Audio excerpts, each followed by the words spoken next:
You cannot kill tradition. John Heinen is on to talk about the Catholic Gentleman podcast and blog. You won't want to miss this interview about traditional Catholic masculinity. The blog post. But at 35 past the hour, we're going to have a conversation with John about that time he almost died in China. A very fascinating story. Or the time he almost got shot to death while fishing. That's right. And the fact that he made it all the way through Yale on a full-ride scholarship to play the trumpet. I mean, what else could be more interesting than all that? Good morning to you, John. It's good to see you again. Good morning, Joe. Thanks. It's great to be here. How are you doing? Praise be to God. I am alive, and that counts. Amen. Yeah, praise God. Me too. Let's jump into this blog post. It's been the hot conversation now for the past few weeks. We've conversated quite a bit about it as well on our show, but I found your blog post very interesting. You know, the CatholicGentleman.com is the website. The blog post headline goes like this: "You cannot kill tradition, a brief statement in response to the motu proprio Traditionis Custodes." Again, you can find it on their website, CatholicGentleman.com. So what is the take that the Catholic Gentlemen have taken in response to this new motu proprio? Yeah, of course. Well, it's a position that comes from love of the Eucharist. Amen. And love of the Latin Mass. And I feel like that's something that's greatly missing in so many churches in America. And you know, Joe, and I know you are a fan of the Latin Mass, and I'm a fan of great liturgy. I was a parishioner for many years at Our Lady of Walsingham, that Anglican usage. But I've also been a parishioner for 5 years at Mater Dei, the fraternity parish in Dallas, and love the Latin Mass and been the Latin Mass throughout the world, actually. And the thing that I find within the Latin Mass is just a great love of Christ in the Eucharist, something that I find woefully lacking in the majority of Novus Ordo parishes that I've been to. Not all of them, and I'm not trying to make absolutes or statements. So when something comes out like this, and I know Sam, who wrote the blog post, called it draconian, there is a really certain feel of that in our circles because of our love for Christ in the Eucharist. I feel like that's unspoken of. We need to talk about that in the sense that there are the most atrocious liturgical abuses that happen at Novus Ordo Masses on a weekly basis. Many of them that I've witnessed. Rare do I hear things come out of the Vatican or even bishops that are correcting these grave misusage of the time and the celebration and the worship and sacrifice of the Holy Mass. Things that we don't find in the Latin Mass community. Sure, in the Latin Mass community, there is maybe a need for more charity. Right? We kind of run into that. I've run into those circles too, where there's people who just despise everything else except for the Latin Mass, which is not what we're arguing for as either. But to come out, and I would argue anecdotally, pick a few and then wave a wand to correct a majority that doesn't need correcting is a really difficult thing to stomach and to experience in the church. I think of Cardinal Sarah when he comes out and talks about using Ad Orientem in the Novus Ordo Mass. And like within 24 hours, we hear the Vatican say, no, this is not what we are supporting or arguing for. But then when Christ is first off not being received as body, blood, soul, and divinity in the Eucharist, and then second is being basically dispersed in the most irreverent manners, we don't hear anything about that. And that silence speaks a lot. And so anyways, I've gone down a couple of rabbit holes, but I think it was Bishop Tobin out of New Jersey, if I'm not mistaken, who said, it seems as though the Vatican used a chainsaw when they could have used a scalpel. And I think that's a pretty appropriate description. And I want to say many bishops, not traditional ones, but, you know, your mainstream Novus Ordo type of bishops, I think many bishops have made similar sentiments about this document. It seems to be heavy-handed, to say the least. But here's a sentence, or maybe it's two sentences, from your blog post, from Sam's blog post at the Catholic Gentleman, that I feel like is super important in the conversation. We've talked about it here before, but I think it's worthy of doing so again. Here's the two sentences, and it's in the very first paragraph. It says, quote, further, for all practical purposes, the traditional Mass is abrogated as a legitimate expression of the Roman Rite. Those celebrations will be tolerated on a limited basis. The Novus Ordo Missae is now considered the only legitimate expression of the Roman Rite. Unquote. That to me is one of the most critical components, no matter how you feel. Traditional Novus Ordo, left, right, or in between, it doesn't matter in my opinion, because this should mean something to all of us. And the reason why I bring this up is because a minute ago you talked about how you enjoyed the Anglican Rite. Well, that's part of the Roman Rite. Well, okay, so is that being abrogated? What about some of the other, like the Dominican? The Dominicans have their own Dominican Rite. The Dominican Rite, is that what they call it? The traditional Mass, they have their own version of that. Is that being abrogated? So in the Roman Rite of the Church, there are actually several different, let's, for the sake of simplicity, flavors.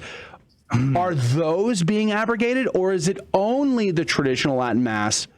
In which case, this document then becomes disingenuous because it doesn't say what it actually means. What say you, John Heinen? Yeah, no, I agree. Those are our sentiments exactly, Joe. You took a scalpel to the document, and just you wait. I've got more. Good. And so I completely agree that the attack on the Latin Mass is grievous and direct, and everything you stated, from the chainsaw to reading that portion in the blog, we stand by that. It's a sad state. And we've gotten probably 7,000 people that have read that blog now. And one thing that a lot of people argue for is that we are supporting disobedience, which is not what we're supporting. We're supporting the love of the Latin Mass. We're supporting the love of truth and the passionate connection that it brings us. And I'll also argue, when you go to these Latin Masses, it's young families. It's families that are just beaming at the pew. And actually, a beautiful thing, and I didn't talk about this right at the beginning, but a beautiful thing was when this came out, I was actually at Mater Dei at a Latin wedding, a Latin Mass wedding. And so I was playing the trumpet, as we talked about. It was my sister-in-law's wedding at Mater Dei, and I thought how appropriate, how apropos for a motu proprio that's attacking the Latin Mass, that I would be having a great joy in the Latin Mass and experiencing the beauty of it, as well as the glory of the sacrament of marriage. So it is. There's no other way to truthfully and honestly interpret it or receive it, as there is an axe to grind against a few, and a chainsaw has been used to hack down it all, or give a trump card to bishops that are more inclined, unfavorable. Yeah, exactly. Yeah, Adrian, the one thing that I wanted to bring up is, we were talking to the Catholic gentleman, and it's the idea of manliness at the Latin Mass. And I'm not to say that there aren't like good men in the Novus Ordo. It's just simply, I know my friends, we were at a party, we had a lot of secular people at the party that were non-Christians, agnostics and otherwise, and they were blown away by the community that all of us who went to Latin Mass, whether it was, some of us went to Dawson Latin Mass, some of us went to the fraternity and elsewhere, and we all get together, and they're like, there's this like sense of manliness. There's a mission. Why is it that there is this manliness associated with the Latin Mass? Yeah, because it's the authenticity of the Mass. I love that. And it's truly to the original, to the authentic, it calls us directly to something greater than ourselves. And we're not going into like a movie theater, or we're not going into another setting that is in many cases been Protestantized through rectivations of churches and things like that. We're going to something that is incredibly authentic. When you walk into the Latin Mass, when you walk into a Latin Mass, instantly that you are in a place of holy sacrifice, a place of holy that calls us to something greater, calls us to a holy. Exactly. It's exactly right. You see it from the whole setup within the church, and the right order of the visual and the senses and the experience. And so it calls us to something greater. And you're exactly right. And I appreciate you mentioning that, because when I go to like a gathering, a Holy Smokes gathering here in Dallas, right, where it's a bunch of guys, like 30 guys that just bring their pipes and stuff like that. They're all Latin Mass goers, right? They're all the people that are yearning for the truth and for the authentic, and they find it there in the Latin Mass. And one of the other aspects of this, we only have about 3 minutes left in our conversation, this first segment, but we'll continue on after the break. But one of the other aspects in this that sort of kind of got my mind spinning is the messaging coming out of the Vatican these last several years seems to be, now I'm talking about perception here, seems to be, you should be just like the world. There should be no real differences between you and the world. And that seems troubling to me, because if in fact there ought to be a difference between Christians and the world around them, well, then that begs the question, what is that difference? Because it seems to me that has become muddy water and very confusing to the average Catholic. And I'm the kind of guy who likes it, on or off. I don't like the in-between stuff. I like clarity. About a minute and a half. What say you, John Heinen? Yeah, absolutely. And I agree. I think we are Catholic 24/7, and we wear different lapel pins. In fact, I'm the director of the Catholic Gentlemen. I am a father of 9 kids, 5 with me, 4 already entrusted in the infinite love of God. I'm a trumpet player, but these are my lapel pins. But I am Catholic. My suit is Catholic 24/7, and not the reverse of that. That my suit is American. My suit is, a person, and then the Catholic is my lapel pin. And we need to be called to holiness 24/7, not just when we walk into church on Sundays and then, we forget about it an hour after Mass when the football game starts. Yeah, for sure. So I think this conversation is just bigger than the Latin Mass, in my opinion. It's about who we are. All right, so let's get to know you a little bit, and then I want to jump into the mission and the work specifically of the Catholic Gentleman. But let's get that elevator pitch. I mean, I know that you almost died in China once. That's kind of a fascinating story. The fishing story where you almost got shot to death is also very good. But maybe it's how does one go through Yale on a full ride to play the trumpet? Is that a thing? Yeah, it is. And it was a big blessing in my life. So prior to being the director at the Catholic Gentleman and many other things, and being a father and all those things, I was pursuit in being a professional trumpet player full time. And I was holding my trumpet 9 hours a day. This is just kind of like homage to those days of yore. But that's a cornet. And I've got a trumpet up here. And I wouldn't have known. You didn't have to tell me. I would have bought it the whole time.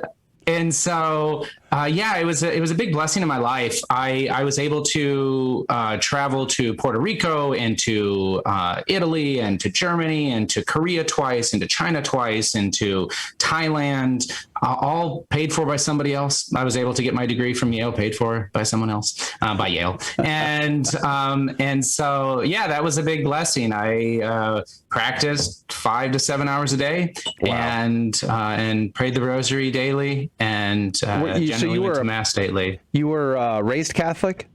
I was, cradle Catholic. So I was raised Catholic from my youth. Prior to the first month or so of my life, right? Always. So what do you say that you were you're a pagan heathen up until you're baptized? Exactly. That's what I was. So. For 9 months and at minimum 8 days after birth, you're a pagan heathen. Nowadays they baptize children months later. It's like, oh man, months. I know. Why keep the pagan in the house for that long? I know, right? Yikes. People have lost their senses, and so exactly. And so then I started playing trumpet in 5th grade. I stuck with it. Fell in love with it. Did my undergrad at TCU, Texas Christian University in Fort Worth, also on a full ride and in trumpet, and then won a spot at Yale. So there was like 50 trumpet players that auditioned for 3 spots, and so I was blessed to get one. It was actually a very profound and moving moment of faith in my life. The St. Mary's up there, the Dominicans at St. Mary's are like the bastion of Catholicism up in New England. Dominicans are just the bastion of Catholicism in the world. Why did you have to go there, John? Well, you stirred the pot, John. I mean, it's going to be all Dominicans all the time for the rest of the day. I laid it up. That's right. So you just had to bring it home. So yeah, it was awesome getting to know them and to experience the faith and go to Mass. I actually wanted to go to Mass daily because of their homilies and really just how powerful the Mass was there at St. Mary's, which is the parish that Father McGivney's tomb where he is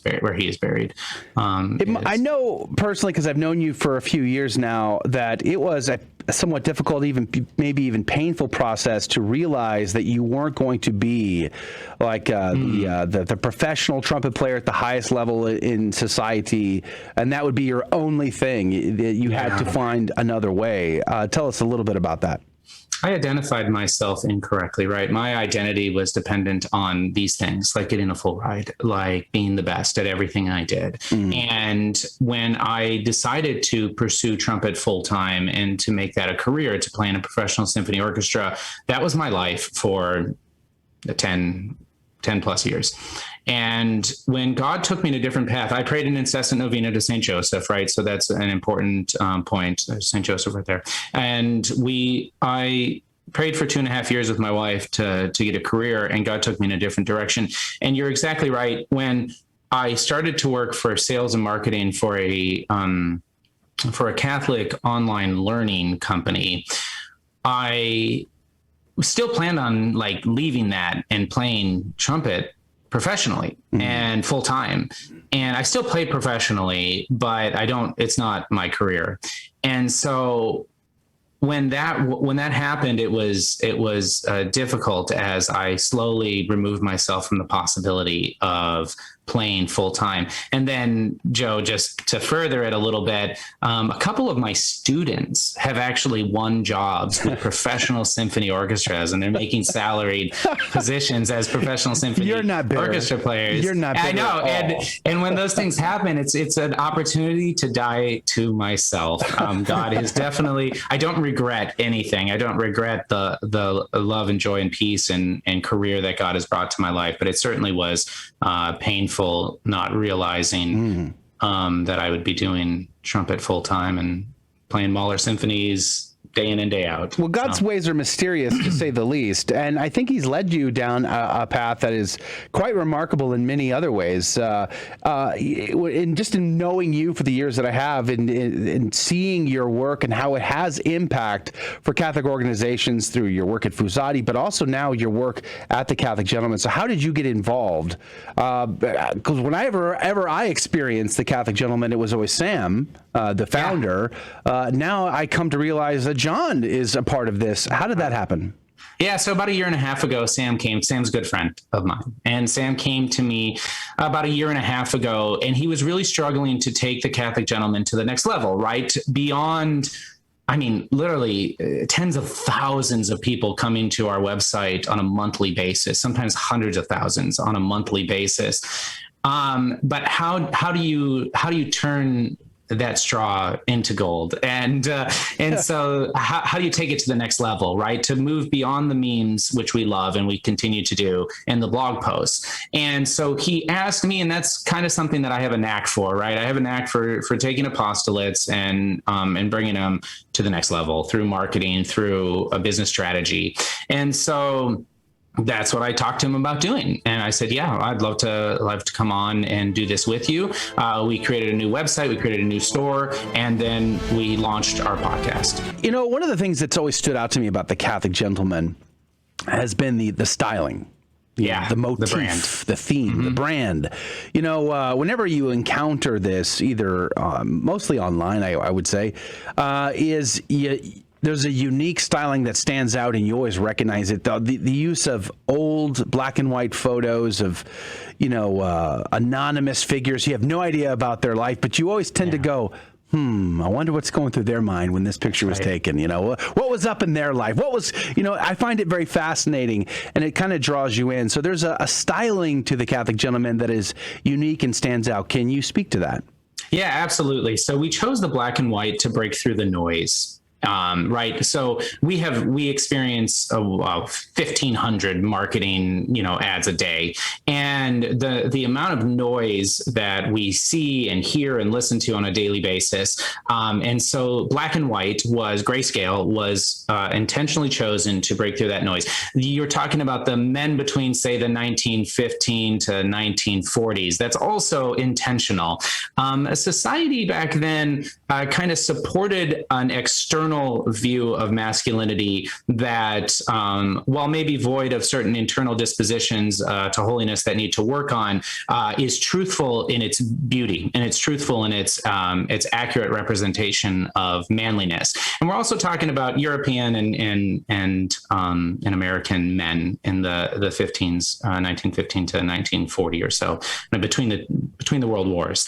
And that was chosen intentionally as well, because you hit the nail on the head. That's the point. The point is to stop and to meditate and not say that men today need to have handlebar mustaches and, tattered shirts or, ripped muscles. But it doesn't hurt though, right? I was hoping you were going to say skinny jeans and leather ankle boots and weird wide brim hats. I mean, like, who's in charge of styling right now? You're fired. Good grief. Exactly. And so that's the point. And then we pair them obviously with great manly saint quotes, right? Quotes St. Louis de Montfort, even Fulton Sheen, and different amazing men of the past that we connect to. Sometimes we use current quotes, but generally it is old from the tradition of the church and from the history of the church. So, who is your target audience exactly? Because I kind of feel like it's my age group, but maybe it's not. I'm 23 years old, so what is the target audience for this, and how do y'all kind of target them? That's a great question, and I love that. And it's a conversation we have all the time. So it's all Catholic men, right? So that's what we're targeting, is all Catholic men. We're trying to enliven the older generation who has been emasculated, who came from that generation, experienced Latin Mass from their childhood, experienced the disruption, just to go back to the beginning of our conversation today, but don't see that anymore, and are questioning themselves and questioning their identity as sons of Christ. And so we target them as well. However, like with our podcast, to hit the nail on the head, 18 to 35-year-old men are the people that are listening to our podcast. And I think there's some truth to that too, because we live in a fatherless society, right? Where even fathers who are actively involved in their sons' lives don't know how to be fathers. And then there's also many present but absent fathers. And then there's just many fathers that are gone. And that number continues to grow, unfortunately. And so we're here to change that tide. But yeah, like with our most recent podcast about how a single guy can get a date, obviously. I got a good laugh out of that. That was funny. Yeah, most married men aren't too interested in that. I don't have a problem getting a date. That's right. Not an issue for me, but okay. That's right. I thought it was quite funny. The most successful podcast we've come out with right now is seven things a confident gentleman never does. And that's been a far broader audience, but still the primary people listening to it are men 18 to 35, right? There's a real desire and yearning for authenticity, true manliness, as we say on our site. Be a man, be a saint, right? We're not called to be a person. We're called to be a man if you were born a man. And what does that mean? So yeah, that reminds me of recently, and there's this like sense of demasculation, like you were saying, you're emasculating men, and we saw this in the U.S. government. Like we had people who are state senators, people who are leaders of the U.S. government crying in public as men, and there's no sense of being able having a sense of stoicism, of being able to endure suffering or be able to hold fast and not show the world your weakness. That's kind of been gone by wayside, and said that men need to become more like women, and then we allow women to tell men this is how men should be, but you would never let that happen the other way around. What do you say about that? Yeah, I agree. Thomas Aquinas talked about the effeminate or the effeminization of men, not so much as an outward appearance or, the depth of your voice or, the size, how tall you were. But he talked about it as men incapable of enduring suffering and incapable of enduring disruption in their lives. And you're exactly right. And that's the byproduct of that, right? When men are taught that there's no virtue, there's no goodness, there's no holiness in suffering, that we should abandon it at all causes, and that anything goes, then this is what we get. We get this distorted image and this distorted reality of that God has created man and woman, and we're here at the Catholic Gentleman to talk about what does it mean to be a man. And obviously we're all called to holiness, and being a man is everything from, leather journals and buck knives and, and all these great things, but it's also that interior disposition. And I want to get there too, because the number one critics that we get are the people that think it's all about the external. The external is so important because it is an external sign of our interior disposition. And if you're not working on your interior disposition, then it's going to be a fake facade. It's going to be a parody of a man. Yes, and that reminds me of a post that went a little viral among Catholic Twitter, and it was this lady saying, you're not manly because you wear a suit and you comb your hair and you look nice and you smoke a cigar and you work out. That doesn't make you manly. The real man is your character. And a lot of people were retweeting it and things like this, but a lot of the men were like, well, yeah, that's true, but also those things don't hurt. Like you shouldn't denigrate the externals, because the externals reflect your interior disposition, and we kind of lost into that. At least sometimes. At least sometimes, of course. Or at least most of the time. And I think that we kind of have lost a sense of that because we instead think, comfort should be the most important thing. So I'm going to wear pajamas to class, and I'm going to wear or to mass even. And we've kind of denigrated the idea of suffering to look nice, to wear a suit and when it's hot outside, that kind of thing. Yeah, it's a both and. You're not respecting yourself. You're not respecting the dignity within you to look like a slob when you're walking around outside. I completely agree. I like the pajamas. That's actually one of the 7 things we talked about on that A Confident Gentleman Never Does, and that's wearing pajamas to the store. And so, but yeah, you're exactly right, and that's exactly what we're here to call men to true holiness, to true manliness in this life. Because what else is there? It's all a fake characterization of reality and of truth. I find it fascinating that your target audience is men in particular, but also you attract a portion of the female market, especially young females who are interested in knowing and using the Catholic Gentleman as a reference for what authentic masculinity looks like. Did you say it's a dating app? No, I didn't say that. I didn't say that. We're working on that. That's version 2.0. I'll let you know when that's ready. You're right, and actually I love that. And it's the women that quote, and a lot of mothers, that are like, wow, I'm raising sons and I love just going to this. I send this to my husband, or actually a lot of young women as well that are yearning for that as well. We talked about that a lot on that episode. And we talk about that actually a lot in our blog posts, but we need men to be men, to not be cowards. I think we say on our website, that men aren't called to be passive and subservient to the culture, right? We're called to change the culture to the good and to truth. And that starts with changing yourself. And we have to have men that aren't cowards. Mm-hmm. And I used in the recent episode that statement that nice guys finish last is, a battle cry of the coward, right? Because they couldn't get out. They couldn't get out and ask the woman out. And we actually had a couple great comments of guys who literally asked a woman out after listening to that. Oh, wow. episode. Yeah. So anyways, you're very, and I love that. And I'm grateful. And every time Sam and I are doing one of these podcasts, we look at each other and we're like, yeah, the women are going to like this one.